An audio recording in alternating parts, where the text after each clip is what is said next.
Alors bonjour les amis, je suis heureux de vous revenir encore cette fois-ci avec des épisodes ou des événements de l'Ancien Testament. Mais je vais me permettre en tout premier lieu de revenir sur l'Ancien Testament. Est-ce que ça nous est utile vraiment? Puis je me suis basé, moi, sur deux éléments importants.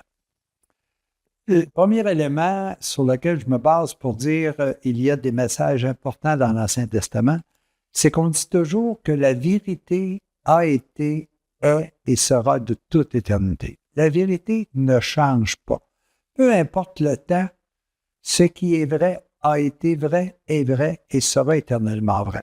Donc, il se peut qu'il y ait à l'intérieur de l'Ancien Testament des messages, des événements qui viennent m'expliquer des éléments essentiels de notre vérité.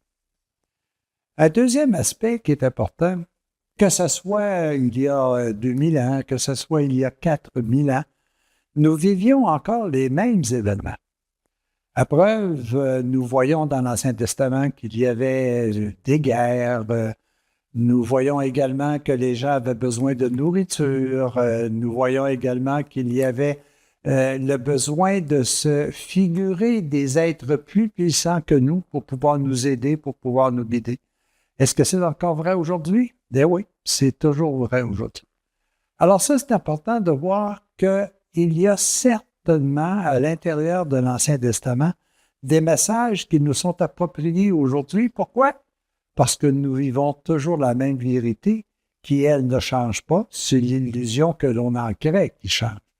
Et nous vivons également les mêmes événements. Alors oui, il y a quelque chose qui peut véritablement nous aider à l'intérieur de l'Ancien Testament. Maintenant, Jésus parle aux gens de leur temps avec la façon dont ils peuvent comprendre, fonction, si vous voulez, de leurs habitudes, fonction de leur façon de penser. Et Ézéchiel est apparu dans ce processus-là, à peu près il y a 600 ans avant la venue de Jésus. Il est venu dans un moment où Jérusalem vivait une période, comment je me suis débauche, si vous voulez, de complètement d'ignorance sur ce qu'est véritablement la vérité. Il s'est laissé, Jérusalem, la ville de Jérusalem, s'est laissé guider par les instincts qu'ils avaient créés avec le temps, soit des instincts guerriers, qu'ils soient des instincts idolâtres à la matière ou autre. Mais qu'est-ce que c'est que Jérusalem? Jérusalem, au temps de Jésus, on évaluait selon certains spécialistes en la matière, que c'était une ville d'à peu près 50 à 80 000 personnes. Mais ce qui est important de comprendre, c'est que Jérusalem représentait le peuple choisi. Jérusalem, c'était le carrefour commercial du temps. On y retrouvait toutes sortes de personnes. Et aujourd'hui même, on voit que Jérusalem, c'est un carrefour de réflexion spirituelle. On y rencontre les chrétiens, on y rencontre des musulmans, on y rencontre des juifs, on rencontre des descendants, si vous voulez, de notre premier grand-père, si on peut l'appeler de même, qui s'appelle Abraham.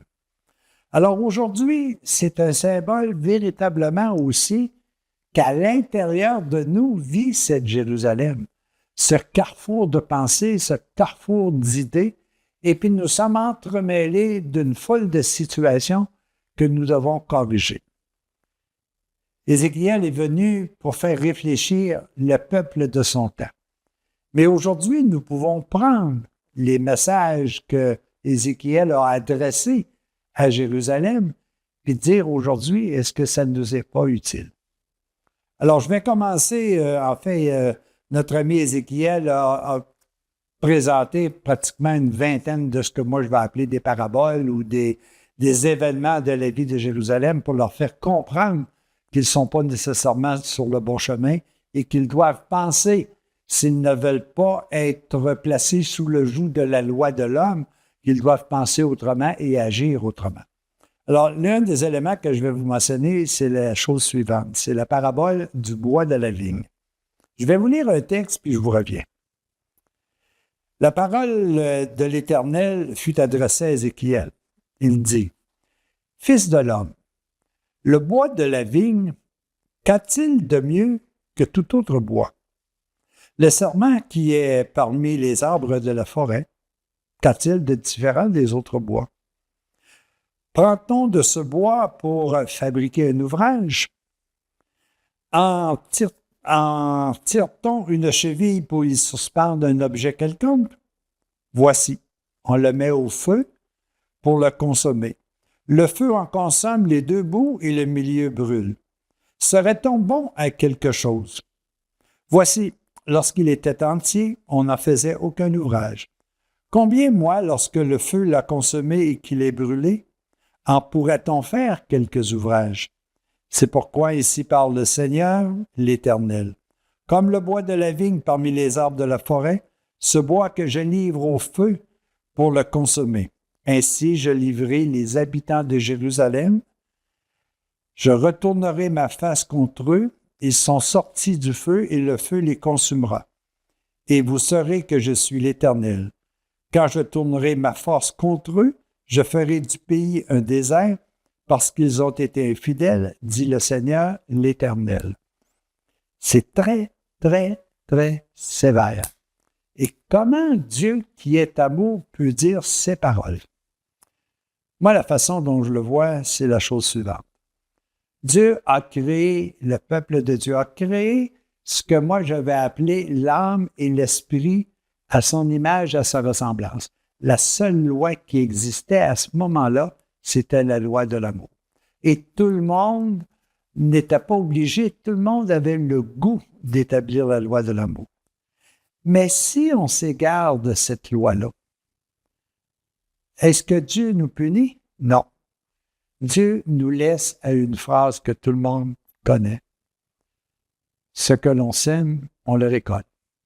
Alors Dieu, parce que nous sommes libres, se retire sa loi, ne retire pas sa loi d'amour, mais il nous laisse libres des conséquences des actes que nous posons.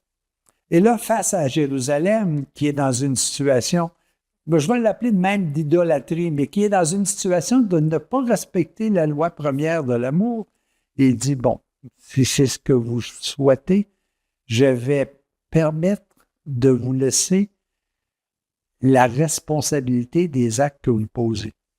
Et cette responsabilité fort simple, ça va tout simplement vous détruire. Pas détruire dans le sens que vous n'existerez plus, mais dans le sens que vous devrez réfléchir à une autre façon de recommencer. C'est ce que Adam et Ève ont vécu. Quand Adam et Ève se sont chassés du paradis terrestre, ils ont commencé à réfléchir.